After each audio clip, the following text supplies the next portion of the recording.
Okay, so you've hit a plateau at a certain speed, and without knowing anything about you or your running, just some general advice would be whenever I have a runner come to me for coaching, regardless of their abilities, I almost always put them through the slow and strong program. And I slow them down and I get them doing strength work. And so those are two things that might help if you're running too hard, a little too hard, a little too often. You could be accumulating fatigue, and that could be a really easy way that you're not improving, you're plateauing, is that you're not giving your body the time and opportunity to recover enough, just by running a little too hard, a little too often. If you want more information about that, let me know. I can send some stuff over. Strength work also. The stronger you are, the more economical you are, the more injury resilient you are. If you want more info on that, let me know. So if you're having pain up front on the knee, maybe a stabby pain, like you said, kind of below the kneecap, it could be patellofemoral under the kneecap, could be patellar tendonitis, kind of ahead of below the kneecap. But generally, the suggestion is going to be the same for kind of either diagnosis. It's rest up, maybe give that soft tissue time and opportunity to recover, regenerate. Some ice might be helpful, but most importantly, strength work to kind of get the area moving, get the blood flowing, and strengthen the area. So check out kylekranz.com/GSM. General strength and mobility, and that'll give you some routines to check out that might be helpful now, but also going forward in the future. So the best plan to get you from half marathons to marathons is with a running coach. As a coach myself, I've hired coaches, and I've always benefited from it. And I tell my runners that the best training plan is the one that follows you, not the other way around. And if this is something that you think would be beneficial, check out my website and just see what you think. We can hop on a call and just chat and talk about what maybe that transition from half to full marathoning would look like. But, I think that with most of my runners, we go week by week, month by month. There's no long-term plan built out, and it really depends on how did the last week go? What's the weather like next month? What races do you have coming up? The best training plan follows the runner, not the other way around. So you got some good advice, especially from my friend, Black Eagle athlete. He's a good guy, but something that I had two runners do marathons on last Sunday, and I told them that week of the race, there's nothing you can really do to make yourself faster on race day. You've put in all that work, but you can do things to slow yourself down on race day. So be ultra mindful. I'm assuming you've put in all this work, all this time, money, energy into training towards this event. Don't frack it up on race week by spending too much time on your feet walking, doing too much strength and mobility work, doing too much running, eating too much.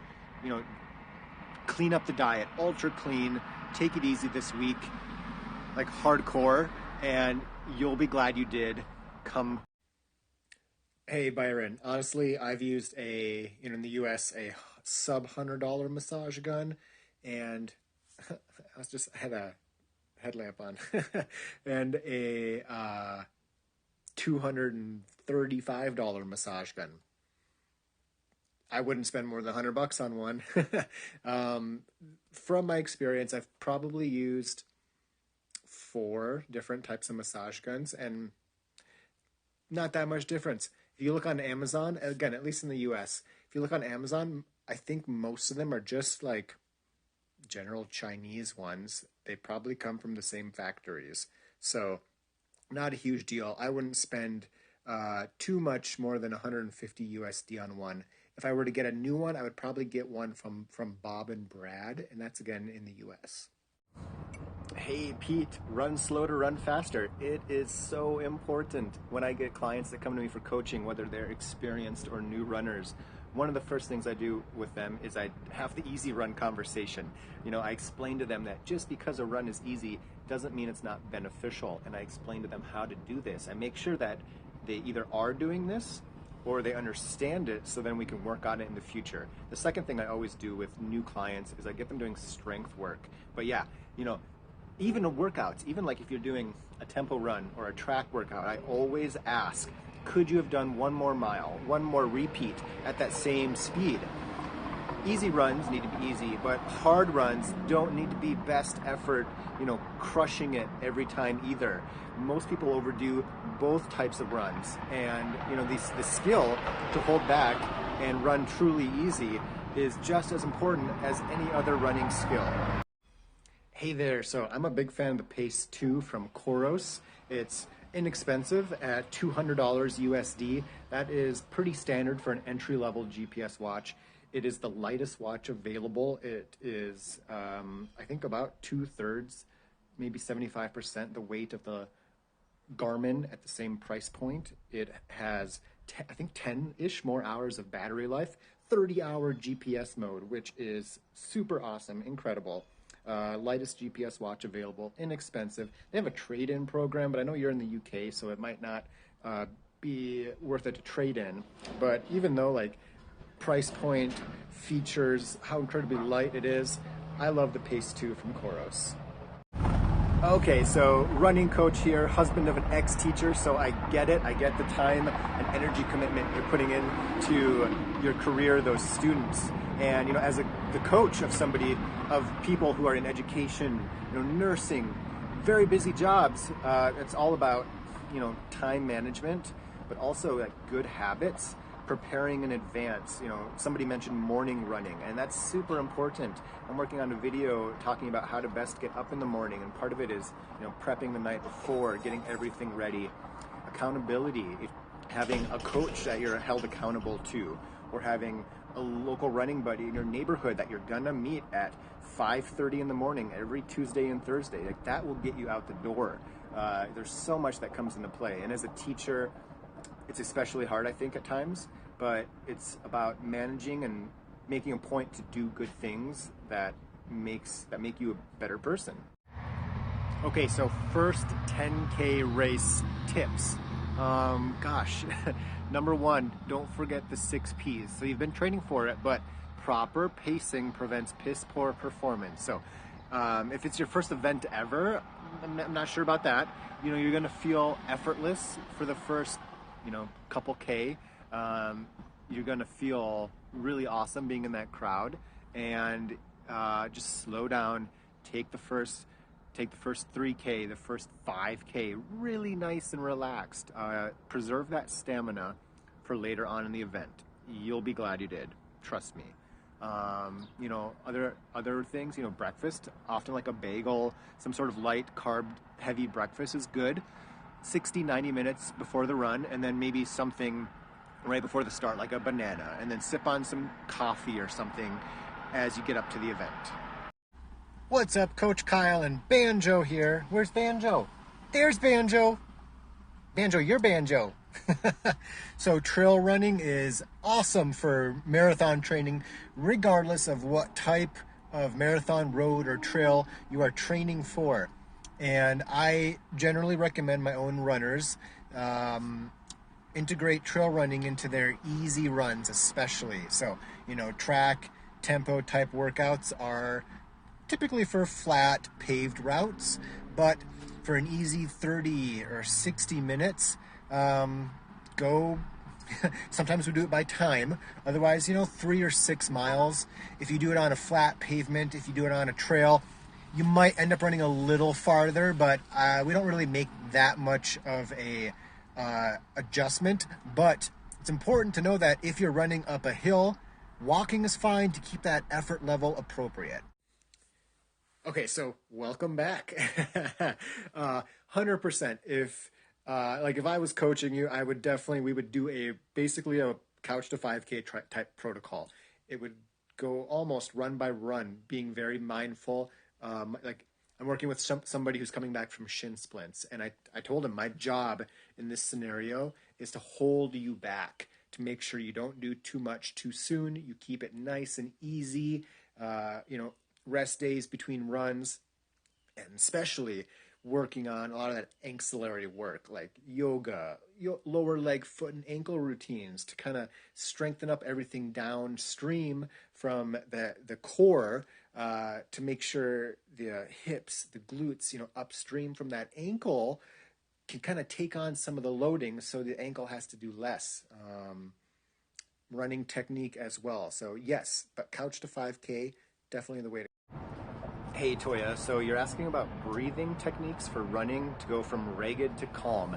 And I don't know anything else about what's going on except what you just tweeted, but maybe if you're breathing raggedly, maybe you're just running too hard. It's very common that too many runners run too hard too often. And when I have somebody come to me for coaching, one of the first things I do is I help them slow down, because very often slowing down will help you enjoy the run better. You'll recover better. You'll have more stamina. Your breathing will be more calm. It's just everything is better with better, easy running.